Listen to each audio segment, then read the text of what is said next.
नमस्कार दोस्तों, स्वागत है आप सबका हमारे चैनल अनसेड क्रॉनिकल्स पर। यहाँ आपको मिलेंगी नई और रोचक कहानियाँ। आज हम लेके आए हैं अनिका और रोहित की लव स्टोरी का सीजन 3। वीडियो को लाइक कीजिएगा और चैनल को सब्सक्राइब भी कर लीजिएगा।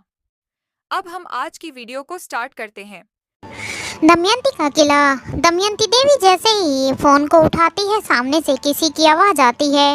उस आवाज को सुनकर दमयंती की धड़कनें मानो रुक जाती हैं। ये फोन कॉल किसी और का नहीं बल्कि राजीव गुलेरिया का था। दमयंती देवी कहती है, तुम इतने सालों बाद भला आज कैसे याद किया?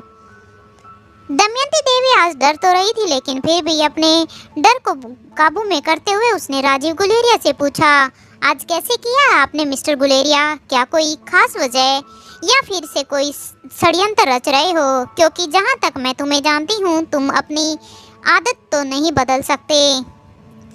दमयंती की बात सुनकर राजीव गुलेरिया दमयंती से कहता है, क्या हुआ तुम्हें अभी तक पावर ड्रग हासिल नहीं किया?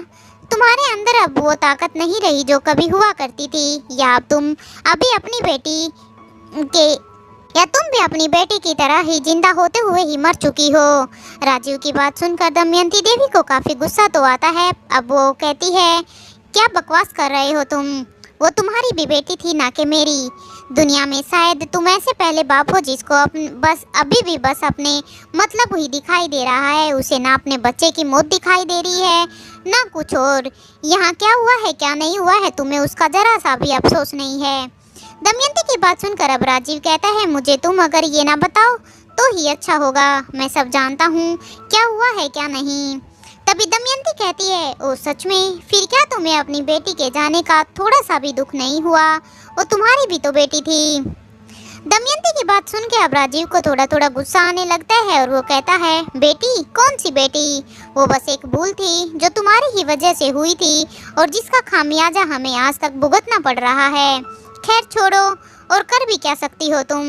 दमयंती देवी को अब राजीव पर बहुत ही गुस्सा आ रहा था। अगर आज वो सामने होता तो पता नहीं दमयंती उस पर क्या कहर बरसाती।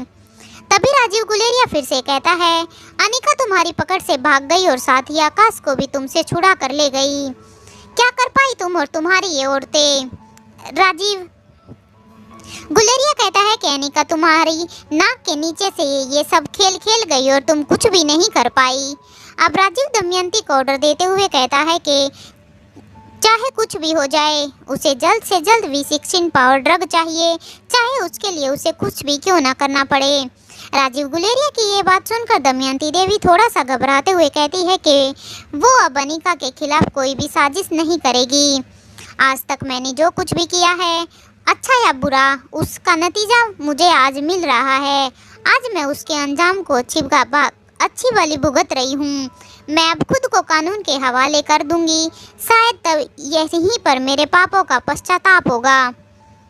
दमयंती की बात सुनकर राजीव गुलेरिया गुस्से से दमयंती देवी से कहता है कि वो अपनी बातें अपनी बेटी लच्छो की मौत से क्या इतनी पागल हो गई हैं कि सही और गलत के बीच भी अंतर नहीं देख पा रही हैं। क्या वो आज अपना मकसद तक भूल गई हैं? अमृतव पाने का मकसद? अरे अमृतव पाने के लिए तुमने क्या कुछ नहीं किया था, आज भूल गई वो सब कुछ। अब राजीव गुलेरिया दमयंती को कहता है कि अगर तुमने मेरा कहा काम नहीं किया तो उसकी सजा तुम्हें जरूर मिलेगी। राजीव दमयंती से आगे कहता है कि तुम्हें धोखा देने के अंजाम तो तुम भली भांति जानती ही हो। क्रिस्टोफर तो याद होगा ना तुम्हें? क्यों नहीं होगा? उसको मारने वाली भी तो तुम ही थी ना। क्रिस्टोफर ने खतरनाक ऑर्गेनाइजेशन को धोखा देकर अनिका का साथ दिया था। तब क्रिस्टोफर के साथ क्या हुआ था, इसके बारे में तुम अच्छी तरह जानती हो। मरने से पहले वो कितना तड़पा था। अब राजीव दमयंती से कहता है, अगर तुम वो सब होते हुए नहीं देखना चाहती तो वो ही काम करो जो मैं करने को कह रहा हूँ। हमारे काम में धोखे का मतलब सिर्फ और सिर्फ मौत होता है और कुछ भी नहीं। ये कहकर वो फोन काट देता है। आज से 30 साल पहले जिस खतरनाक ऑर्गेनाइजेशन के लिए स्वाति मल्होत्रा काम करती थी, उस ऑर्गेनाइजेशन को स्वाति के बारे में सारी खबर पहुंचाने वाला और कोई नहीं बल्कि खुद राजीव गुलेरिया ही था। उस ऑर्गेनाइजेशन के बॉस किंग का सबसे भरोसेमंद और राइट हैंड कहा जाने वाला इंसान कोई और नहीं बल्कि वो भी राजीव गुलेरिया ही था। जिसने रोहित को इंपीरियल ग्रुप का लीडर बनाया था और अनिका को रोहित के बच्चों की मां बनाने की साजिश किंग के साथ मिलकर राजीव गुलेरिया ने ही की थी। जहां एक तरफ राजीव गुलेरिया के ऐसे धमकी भरी बातें सुनने के बाद दमयंती देवी को बहुत ही गुस्सा आ रहा था। वो अब अपने कमरे में चीजों को इधर से उधर फेंक रही थी, जिसे देखकर कुछ स्त्रियां उन्हें देखकर काफी ही घबरा जाती हैं, क्योंकि वे दमयंती के गुस्से से भली भांति परिचित थी।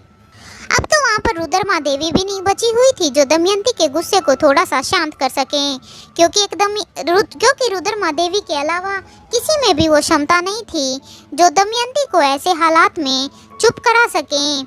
आज उन्हें रुद्रमा देवी की बहुत ही याद आ रही थी। तभी एक स्त्री हिम्मत करके दमयंती देवी के पास जाती है और कहती है, माँ साहिब, अपने गुस्से पर थोड़ा सा नियंत्रण रखिए, आपके लिए ये ठीक नहीं होगा।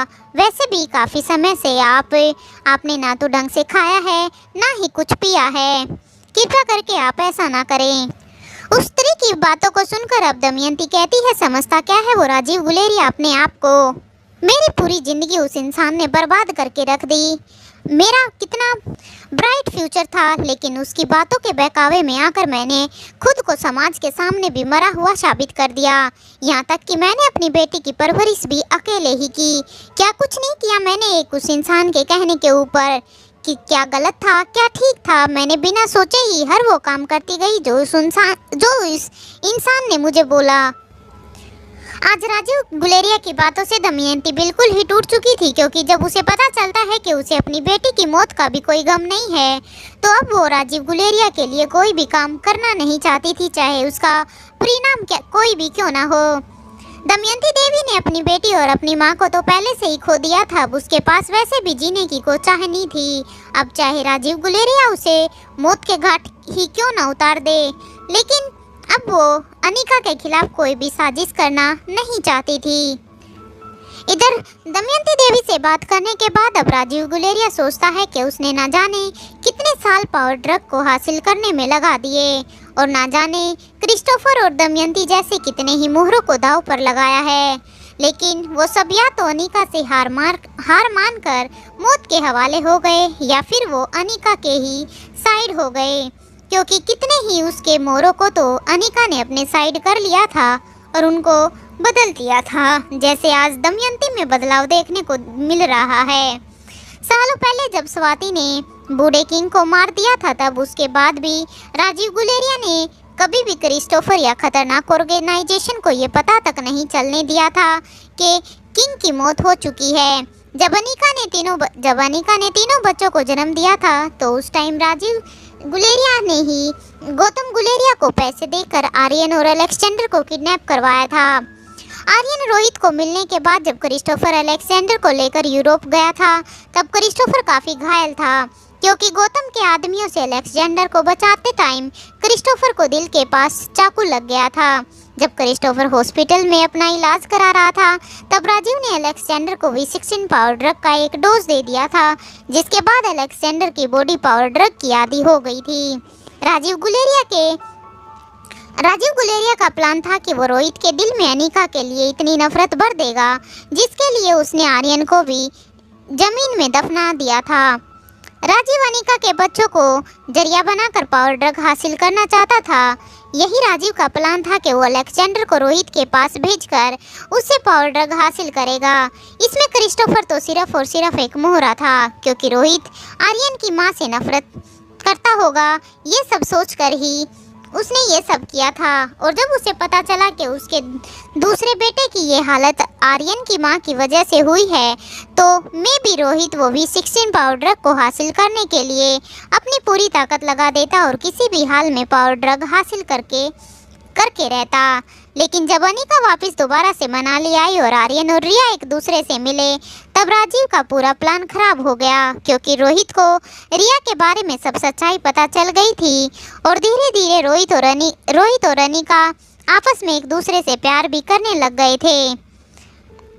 राजीव ने 6 साल तक जो ये प्लान बनाया था, 6 साल तक, जब तक वो बच्चे 6 साल के नहीं हुए, राजीव ने बहुत सारा प्लान बनाया और उसका ये सारा प्लान बर्बाद हो गया था।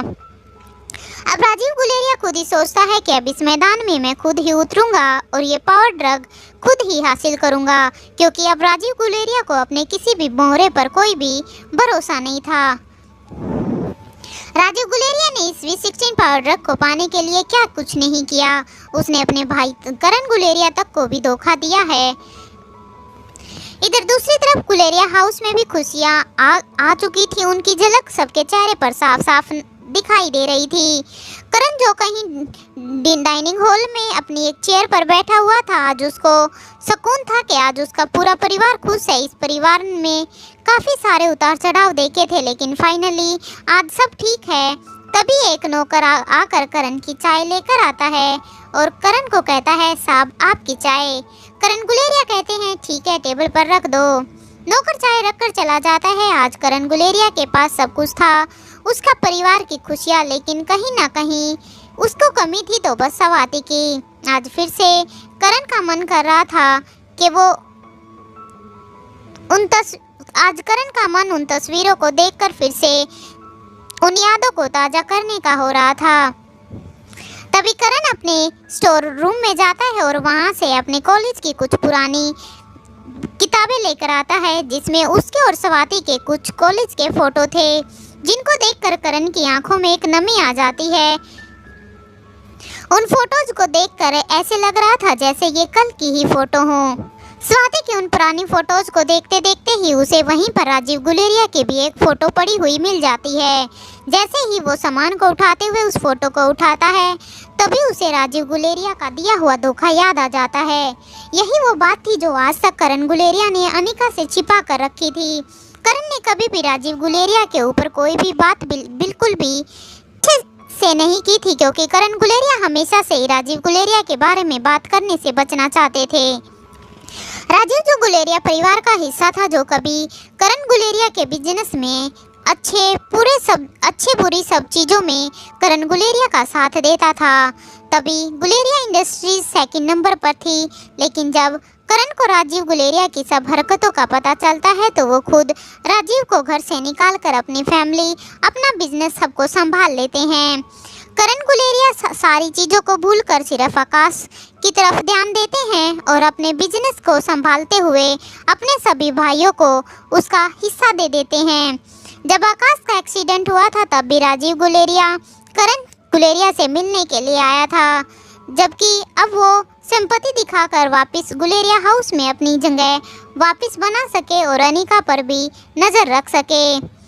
उस टाइम करण गुलेरिया के लिए ये टाइम बहुत ही टफ था और उसकी फैमिली के लिए भी काफ़ी बुरा समय था, जिसके चलते करण ने भी राजीव गुलेरिया की बातों में आकर रोहित पर शक कर लिया, क्योंकि राजीव ने ही करण गुलेरिया और श्रेया को बताया था कि आकाश का एक्सीडेंट रोहित ने कराया है, और वो भी नंबर 1 की पोजीशन पाने के लिए, क्योंकि उस टाइम पर मारवा इंडस्ट्रीज सेकंड पोजीशन पर थी।